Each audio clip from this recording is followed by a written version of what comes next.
From NewsNation headquarters, this is NewsNation Prime. We want to welcome in our political panel tonight. Republican strategist Matt Klink and political contributor Kurt Bardella, former DNC advisor and host of Kurt's Country here on NewsNation, if you haven't seen it already. Thank you both for being here, gentlemen. Matt, I do want to start with you tonight. We were just hearing from Grover Norquist there about the economic side of a Trump presidency. Just how important will inflation be in determining whether his second term is seen as a success among Americans? Natasha, first of all, thank you for having me. It's not so much inflation, it's the microeconomic impacts of inflation. If the cost of goods that people buy every day go down, then it will be viewed as a success. And I think that is going to be Trump's number one thing. That's why on day one, he's going to issue executive orders that are going to get America energy going again. And the Democrats like to say, we're producing more oil than we ever have. The difference being is that that rate of production has slowed and refining capacity is less. So we're making less gasoline and diesel. That will drive costs down because that impacts the cost of consumer goods. So that's going to be, I think, one of the first tasks that he implements by executive order on day one in January. Kurt, I do want to get your take on all of this. We just did hear from Grover Norquist there. He said he believed inflation would decrease, would be lower under Trump. Do you agree? Do you agree that that is the outlook? Also seeing his eye towards 60% tariffs on China.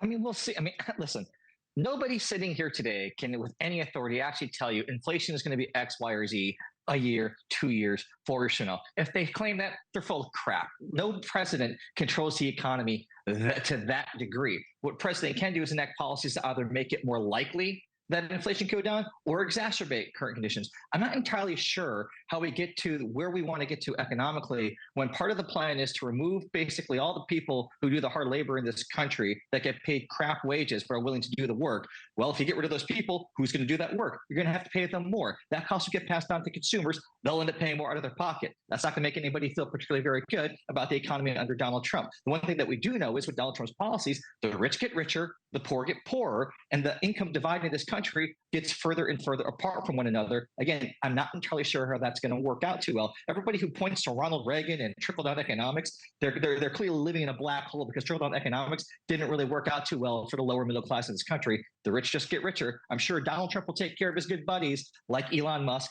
like the billionaire class. That's clearly his constituency. That's who he pals around with. That's who is on stage introducing him. That's who he's going to be loyal to. Kurt, let's stay with you quickly and pivot to a different topic, because the bickering, the finger pointing continuing on the Democratic side, of course, after Harris's loss. Let's take a listen together to what one DNC member had to say about it. This is just an epic disaster. This is a $1 billion disaster. Actually, it was $1 billion, 18 million, I think, right? There were 20 million or $18 million in debt. Right. It's incredible. And I raised millions of that. I have friends that I have to be accountable to and to explain what happened because I told them it was a margin of error raise. Kurt, how on earth does the party rebound from this? Well, first, everybody involved in this campaign and running Democrat politics should be fired, because they clearly don't know what the hell they're doing. They completely misread the electorate. They don't get that you cannot start a conversation in an election where your goal is to try to convince people who might disagree with you to vote with you to call them sexist, racist, misogynistic, homophobic, xenophobic. Even if some of them are, that is a terrible place to start a conversation about trying to convince you that, hey, my way might be better for your bottom line. Democrats did not spend enough time talking about it. They instead spent a lot of time talking about Donald Trump. They spent a lot of time running around with Liz Cheney and disaffected, quote unquote, disaffected Republicans. It turns out that voting universe didn't actually exist or materialize this time, rather than spending all of their time and $1 billion talk about why the Harris administration would be better for your bottom line. That's all people actually care about. Matt, let's bring you back in here. Also, as we just heard a moment ago, this new report saying Trump has already spoken with Russia's Vladimir Putin on Thursday, discussing the ongoing war in Ukraine. Do you see this campaign promise of ending the war quickly coming to fruition for Trump? As Kurt said, with inflation, I think that anybody who says that they know what's going to happen with the war in Ukraine is full of it. Because look, he's talked to Zelensky, he's talked to Putin, he's also talked to about 70 other world leaders. So, I mean, I can tell you one thing, that the perspective on both the Middle East and the war in Ukraine will be different. And the challenge that your previous guest said is true. We're not giving the Ukrainians enough to ultimately push the Russians back. But don't forget, the Russians have held Ukraine's territory, at least in the Crimea, since 2014. They took it under Barack Obama. Ukraine is never getting that back. So I think everyone realizes that there will be some type of negotiated settlement. The question is if Ukraine does it from a position of strength or from a position of weakness. But what we have to do is thread that proper needle. And look, the Biden administration couldn't get it done. Let's see if Trump can solve that problem. But no one knows what's ultimately going to happen. One more question for both of you, so if you can please keep it short. Kurt, while control of the House remains up in the air tonight, Republicans have already taken power in the Senate. If both chambers, along with the White House, go to the GOP, how do you expect this will play out over the next couple of years, 2 years?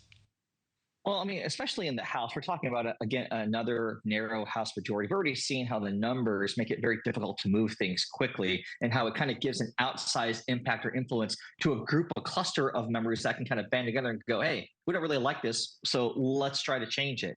It also can be a headache with the leadership. I'll be really curious to see if Speaker Johnson's able to change some of the rules of what governs the House, particularly that one vote call that can call for a vote of disapproval of the Speaker. That's been a thorn in the side of leadership for years. That probably needs to change if they want to govern efficiently and effectively. Matt, over to you.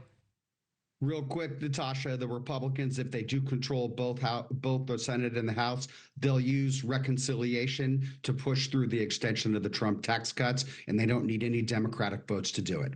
Matt Klink, Kurt Bardella, appreciate both of you. Thank you very much. Have a good one. Natasha. See you, Kurt.